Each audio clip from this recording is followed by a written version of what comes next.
Hello guys, what's up? Hello. Welcome to another Chats on the Green. We are chatting today. I asked you guys a bunch of questions. Actually, I asked you a question and you came back with a bunch of answers. And honestly, it was really hard to pick the topic for today because there was so many different, very deep, very worthy topics to discuss. So I screenshotted a lot of it just so I can save it for another Chats on the Green. Say hi to Bowie. Hi buddy. Thanks. You gonna be cute? Yeah. So I'm cuddling him so he doesn't bark at the neighbor's dog who he was going after just a second ago. But yeah, so today, welcome to Chats on the Green. If you have never been here before, it used to be because I had a green velvet couch where I would discuss mental health. It started over COVID and then it has resulted to a style change for me personally. So now it's on the cream couch, but I do still have my green moss ball that I made when I was going through a time. So we are back. What's up? We are discussing today something that there were probably, I want to say 5 or 6 questions that came in pretty quickly from all different people who all wanted to discuss the topic of loneliness. And I think it's really pertinent and really important, particularly at this time of the year. We're out of the holidays. We're kind of in that like no man's land time of the year that I think can be very stressful. Americans, it's tax season, so that's also very stressful. We're thinking future plans, we're thinking finances, we're thinking it can be a little overwhelming. It's still cold in most of the United States, all those different things. So anyway, I wanted to discuss this topic of loneliness and some strategies and some things that can help. Like, let me first just set the tone and set the pace.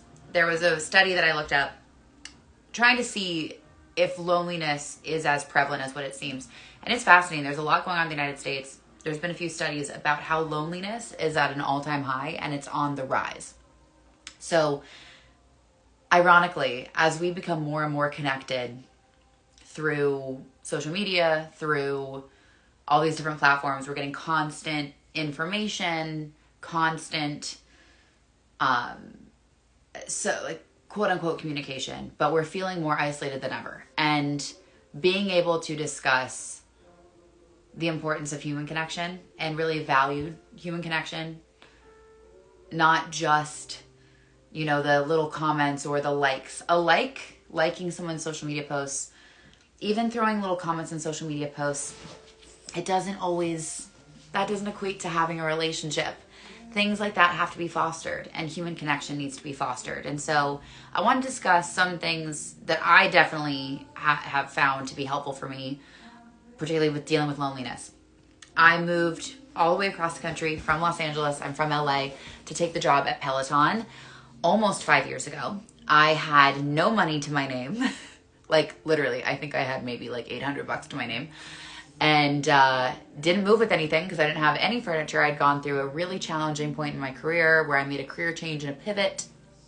And I moved to a city where I knew maybe a few people. One of my best friends did live here, but she was on her hustle and grind. So was her cousin who I got to know.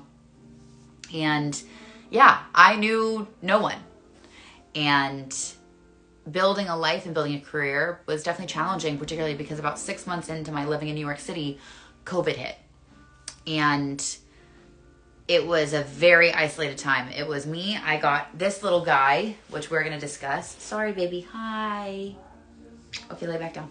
I got him, and he and I lived in about 500 square feet, which included my bathroom and my kitchen. And it was a wonderful time on one hand, but it was in isolation during COVID like we all did. And I think something shifted within us in that point in time because we all were forced to go inward. We all were forced to lock down. And it took a toll on us mentally. There's a lot of positives that came from that time. For myself, I know I learned a lot about myself. It's where I chose to open up about my mental health, which is why we have these conversations now and the advocacy that I get to do and all these great things that have been byproducts of it. But loneliness is a very real human experience, and we've all really been through it. And I think some of us maybe still are struggling with the side effects of being under lockdown for a long time and re-entering the world, quote unquote, and never quite feeling like who we were before. And so I want to talk about some strategies that can be very, very helpful when overcoming loneliness and trying to get back to humanity. I don't know about you guys, but the vibes, I'm just going to say the vibes. Anybody who lives in New York City, maybe it's all cities, but they've just been off lately. I feel like there's an energy of aggravation, of deep anxiety, of incredible, it's like everyone's on a short fuse. It kind of feels like we're sitting on a powder keg and you're like, please, nobody bring a match, please, please, please, please, please, please. And, you know, if you're in city areas, there's a lot of aggravation. There's a lot of energy that's frenetic. So I want to talk about that in terms of how we can, one, protect ourselves from getting pulled into that kind of chaotic, frenetic energy that's around us right now. And two, foster some tools and foster some relationship with ourselves that can help us when we're in bouts of loneliness. It is very real. All of us get lonely. I get lonely very often. And I've learned that it's not something to be afraid of. Loneliness is a sign and an alert in the body to seek connection or to seek creation, right? And there is a correlation. There is a correlation between people who spend more time on social media and their perceived level of loneliness. So probably what we're all going to assume is happening, and I understand the irony of me saying this on social media, but for individuals who spend a lot of time on social media, something comes up where they start to feel more and more lonely. And the reason being, our brains are taking in all of these different videos and different, you know, we're living vicariously through someone else's life, right? We're seeing what they're posting or what other people are posting. And in doing so, we might think we're getting a hit of dopamine and something really great.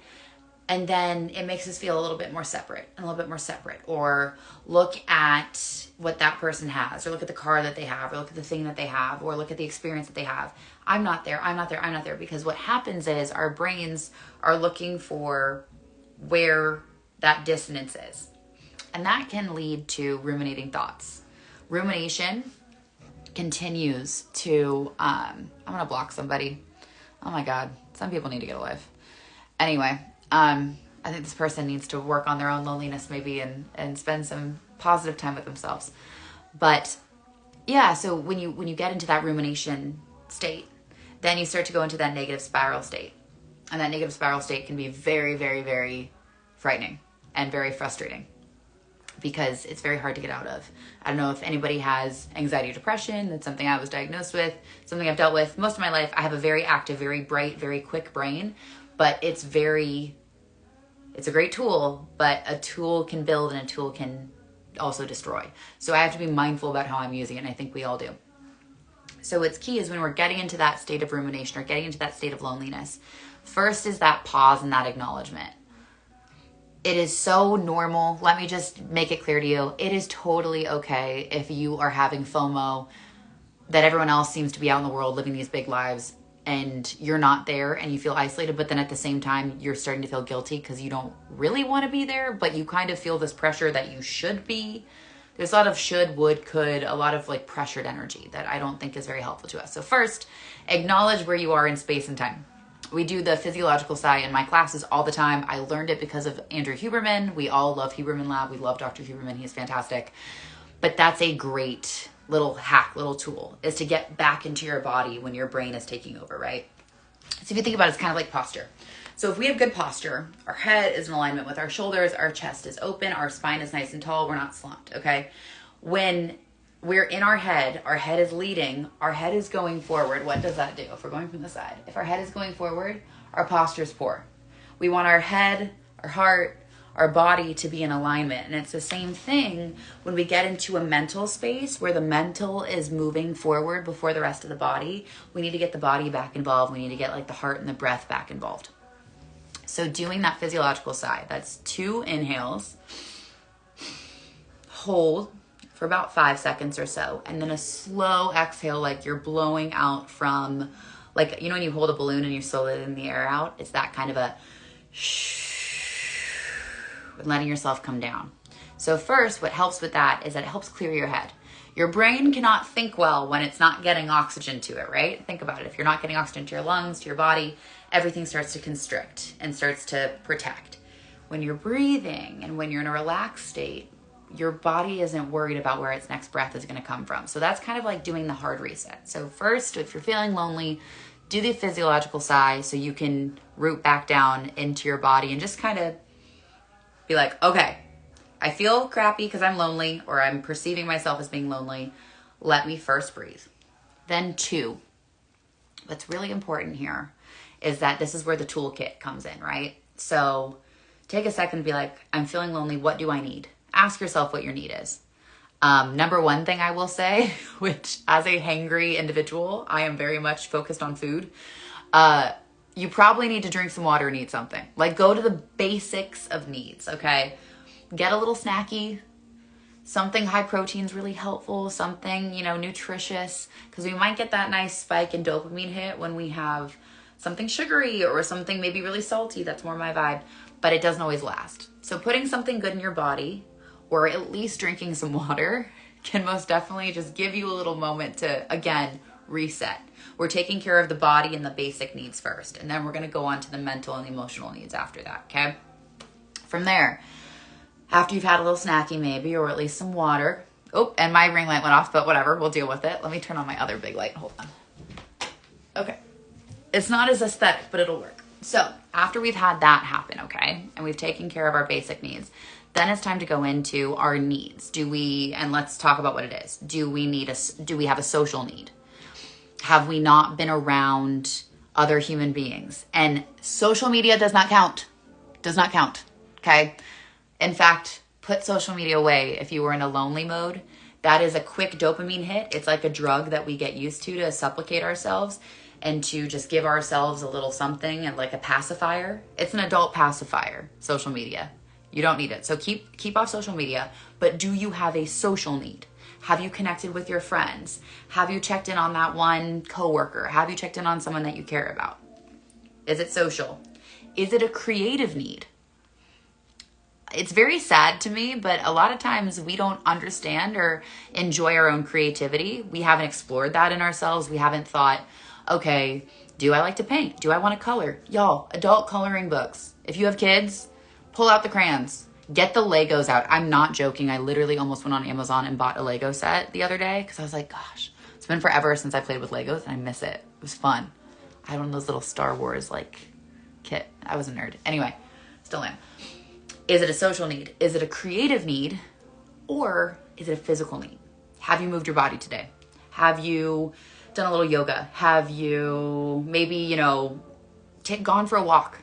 These are very simple things. And I know you're like, Kendall, yeah, it's not rocket science. Like, obviously I know I can do all these things, but when I'm feeling lonely, I don't feel like doing anything. And so what we have to practice, and what I've had to practice, and what I've worked on in therapy for years, and what I've worked with friends and with family, is that when we're in that headspace, you have to act. And you have to start to build the mental muscle that when you're in a headspace that is not positive to you, or you feeling the need to disassociate and just isolate, acknowledge your basic needs first, your breath, your water, your nutrition, and then go into that next layer of how can I create something, okay? Our human needs, we're not meant to just sit on couches and watch TV shows, or sit on couches and crouch over our phones and do this. That's a new creation. That's only been a part of society. Think about this. I was thinking about this recently, actually. I think the first iPhone came out in 2006, I think. I remember waiting in line for it. I got the first iPhone. I remember I stayed up almost all night, later than I've ever stayed up, which is an odd omen when I was young. And I was fascinated by the concept of an app. This is before apps were like a thing. I just was fascinated by look at the flashlight, look at the calculator, look at this, right? How it's changed. But from that point forward, not to say that technology is the problem, but technology is a tool. And we're responsible for our relationship with it. And we need to take a better, and honestly, a more mindful stance on how we use these tools. So really, the way that we've associated with each other, the way that we've allowed social media to change the ways in which we communicate, we have to take the power back. And loneliness is a sign that we're probably spending too much time in virtual worlds that aren't feeding our human need. As a human being, we have a need to force connection, to create communities, to create units. It's just in our DNA. You see animals do this all the time. There's reason most animals have some type of a pack structure or familial structure. It's so important to create that. And the only way you can create that is in more channel-rich ways. And those channel-rich ways, the number one is obviously in person, okay? But if you don't have the ability to meet friends in person or do things in person, or, you know, people's schedules can be very difficult, particularly as you really get deeper into adulthood. And then when people have kids, it's like, good luck. You're planning like 3 months in advance. But if meeting someone in person is not an option, here's where technology is great. FaceTime. Guys, FaceTime. Sending a voice note. I'm a big fan. I love, one of my favorite things is when I get a voice note. And now voice notes, you can read it by text in case you're in a place where you can't hear it or you have no idea what that unhinged friend is going to tell you. And you're like, let me not put this on speaker. Voice notes, FaceTime. Get in front of people. People. It's so important. It's so important to foster your relationships. I know it's something I need to work on. When I get busy, I get so tunnel visioned on the things ahead of me that taking time for friends, taking time to seemingly do the little things can get cut from the list. But it's actually so important. Leaving someone a voice note is a great way to brighten their day. So back to the topic of loneliness. Once you've taken care of your basic needs, your breath, your nutrition, hydrate, drink a glass of water, then you go to that next layer. Is it a creative need that you feel? Will creativity help you? Will physicality help you? Will taking a workout class, will taking a class with me on Peloton help? Will, you know, doing 10 minutes of abs on the floor? I do that a lot. That helps me a lot. Or is it a social need? And if it's a social need and you can't go meet people in person, then what's great is like you have this device that we're currently communicating on right now, and you can call anyone, okay? Here's another layer. Maybe all those things, let's say we've exhausted all that. What else do we do? My friends, you have a brain. Learn. This is like probably a nerdy thing to tell you, but it's very different when we think about it. We spend so many years in the early part of our life going to school, learning, reading a book, learning about history, learning about this, learning about that. We now have more information at our fingertips. You can learn anything. A subscription to Masterclass is, if it's too expensive, that's totally fine. YouTube. Not YouTube crap videos of, you know, maybe, I mean, hey, learn how to do makeup. Learn how to do that home thing you wanted to do. Learn how to, you know, learn the history of something. Expanding your brain in other ways. Using your brain in more than just social components, or even like creative components is great too. Learning an instrument. I've noticed, I feel like people don't really have hobbies. A lot of people I find don't have hobbies anymore, which is kind of odd. Like, think about it. Remember when like you'd sit with your grandparents and you talk about, well, what did you do as a kid? And you think, and you're like, wow, they didn't have social media. They didn't have anything. Like, their parents didn't know where they were. That's wild to me still. They didn't, like, if you were going to go somewhere, right? Like, you had to have a map and directions. Or if you were when I was younger, we had MapQuest, and you'd put in, which was the coolest thing ever, and then you would put in, and then you had to follow the directions. So you had to be present where you were. There's not a lot of things that ask us to be completely and wholly present. So when we have the opportunity, like when we're learning something new, and particularly when we're being a beginner at something, it takes all of your functions, right? You can't go into autopilot yet. It's like when you were learning how to drive a car. Now you don't even think about it, but those first few times, first few years or so, you were very aware of like, wait, okay, do I turn left here? What's the sign? What's this? What's that say? Because it was using more of your capacities. That's a very easy way to prevent loneliness, is by learning something new, expanding your brain. I know it can seem